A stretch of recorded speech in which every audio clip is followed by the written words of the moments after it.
Welcome back. Now, Nigeria's Minister of Communication, Innovation and Digital Economy, Bosun Tijani, has confirmed plans to increase telecom tariffs in the country. Tijani stated this during a stakeholder meeting with mobile network operators, adding that consultations and engagements were ongoing on the issue. According to the minister, the economic realities of rising operational and capital costs necessitated the proposed tariff adjustments. He says the move is aimed at ensuring the long-term sustainability of the sector while unlocking significant benefits for Nigerian consumers. Tijani also emphasized the need to ensure that the telecommunications sector gets its act together to put the right regulations in place to ensure the growth of the sector. Now, the minister added that the Nigerian Communications Commission would come up with modalities now for the adjustments and make the new tariffs public to Nigerians. So reacting to the minister's comments, telecoms companies say investments in the sector have declined in recent years, leading to a slump in network quality in the country. But they say higher prices will lead to better networks, more relevant services, and better customer experience that enables growth. Let's try to unpack all of this now with a technology lawyer, Nserim Emmanuel, who joins us from Lagos. Mr. Emmanuel, thank you very much for coming on the program. Not a surprise at all, the minister confirming that there is definitely going to be an increase in tariff, even though it's not going to be 100% increase as the operators are demanding. But looking at it, what do you think we're likely to see? At what level do you think the government may settle at? Okay, good evening, everyone. My name is Nserim Emmanuel. And I would want to use this opportunity to appreciate the minister for being able to have a meeting with all the stakeholders and for you to also look at it from a different view. I am supporting the increment because we are in an economy where everybody is experiencing the hardship. Whether you are in business, you are not in business. And it is expected for business people to also review their business model and also work on the operational cost. And I think that is one of the reasons they've given so far to ensure that they are still in business. But my challenge will be, which is also the challenge and the problem of everyone, being able to sustain what they've promised. But for the side of the minister, what he has done so far is okay. And I also expect, what I'm expecting from them is to increase not by 100%, but at least 20-30% to be able to accommodate everyone, both also to encourage the economy, also to encourage those at not just the rich, both the poor out there and those. So I also want to use this opportunity to call, whether they like it or not, it is necessary for increment to occur because of the hardship in the economy that is also affecting the operational costs and other costs in the operation of businesses. So what I expect so far is at least 20-30% increment to support what they are doing. But I have a fear, which is the fear of every Nigerian, which is the fear of everybody. They've claimed that the increment will be for the sustainability of their business. Yeah. But I doubt if that will happen because whether you like it or not, Nigerians all over are not really enjoying it. There are some communities out there that they've not for one day experienced good network service. And there are also communities where they can't even access data. And I also know that the minister that he has promised over the time that he will ensure universal access of internet across Nigeria. So I believe that 100% will affect that because how will a market woman, how will Mama a bosse that is living in Ogbomoso, that is living in one of the communities in Oyo State, that is living in Isiokpo, that is living in other communities across Nigeria, remote communities across Nigeria, remote towns and villages, be able to access cheaper and affordable data. So that is what we're talking about. That's the fear I have. How it will affect the common man. I believe that if they do that 100%, it will really affect. But I see I will agree that they should increase within the range of 10, 20, or 30%. Thank you very much. Yeah, and there's no doubt. So obviously it might affect the government's plan for a mobile broadband now and even internet penetration and all of that.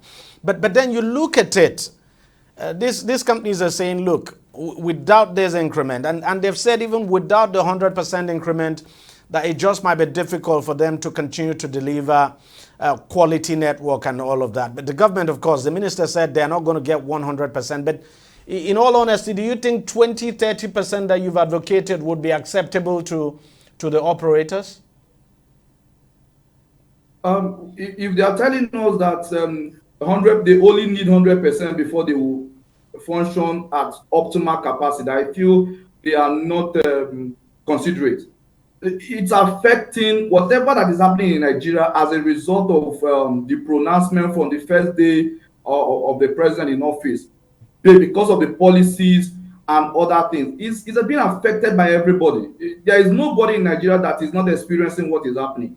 It's something that it's both their workers, both the telecom workers, both non-workers, both all Nigerians as a whole, we are all experiencing the same. So if they say it will not affect, they are not experiencing it, I would say they are lying. I believe that is affecting their business.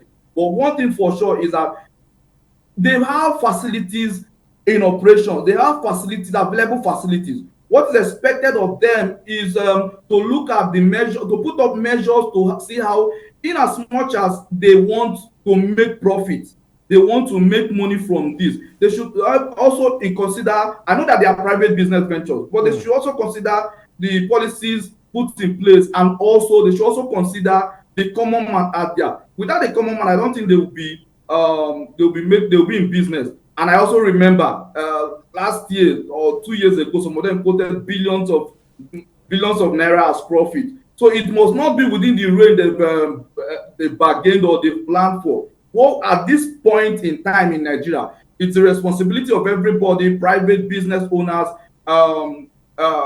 government players, politicians, and individuals, to ensure that whatever we are doing aligns with the policy, and also ensure that it is not, even though when we're in business, our activities will not jeopardize the common man, the livelihood of the common man. Because whatever that happens within the telecom industry will affect not just the SMEs, will affect both the individuals that are working for those SMEs, and it will also go a long way to increase the hardship in the economy. So I will also admonish them to look at the possible ways to also accommodate the grants of the federal government.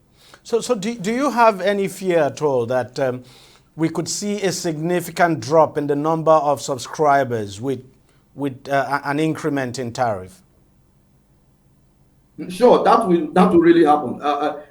Just as I said earlier, you don't expect someone living in Ogbomoso or someone living in Irawo of the town of Oyo State that is just making less than $1 a day, less than even 0.5%, $0.5 a day to continue to use the internet. It's not possible, except government, in the minister in his own wisdom, will provide free access, free internet access, and free network where people can easily go and make calls and also regulate that. But whether you like it or not, if they take this action of increasing the tariff, it will surely affect, it will also drop the number of users.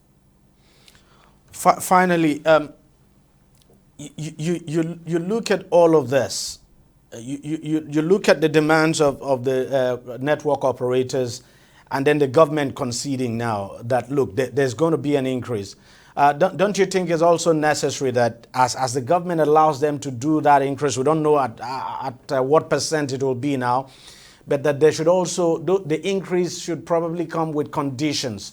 Because whether we like it or not, before now, just as you said, some of the networks have not delivered quality service at all. I mean, making calls have been quite problematic and all of that, even though now they are giving us the excuse that it's because of the poor investments and because they are not allowed to increase tariff. But do you think the government allowing them to increase should probably come with some conditions? Yes, I truly believe that. Not just, and also believe that the statement made by the Honorable Minister. He said the verdict, the tariff will increase, but not 100%. I quote, he said, we are ensuring and studying the Nigerian telecommunication industry, and we issue directive to strike a balance between the parties and stakeholders. Truly, there should be a guideline to ensure that the players are being guided in as much as we're talking about increment. Because whether you like it or not, for me, many times have I paid for data and I did not receive anything. Many times have I subscribed, have I paid for what's it called, call card, and I did not receive anything. Most of the times it will be 1,500, 2,000 through banks, which I will not mention because of through banks. But again, you don't expect me to start. I know the process, which I can also go out there to also look for a way to get justice on that, because that is also is against is against my belief that everybody should get fair treatment as customer. But again, looking at it from that angle, you need to regulate them, because if you don't outline what that should be put in place with the money or the revenue that will be generated from the increment, these people will not do anything. So it's the responsibility of the government, it's the responsibility of the minister and the commission in question to put up directive, not just the normal Nigerian directive and laws that have been out there without any implementation, but directive that will be implemented for the sake of the common man, for the sake of the common Nigeria, for the sake of the Nigerians out there, to ensure that the telecom companies are being held responsible. Because they are also being held accountable. Over the years, I don't think anything has been done. So whatever they are doing, regulations, strict conditions should be given to ensure that they meet up with those conditions, not just enjoying the revenues that will come in. All right, I think we'll just have to leave it there. Emmanuel Inserim, technology lawyer, thank you very much for your time and thanks for joining us on the show. Thank you, sir. Appreciate it. Well, that's how much we can take on the program this week. We thank you very much for watching. I'll see you again next week. Bye-bye.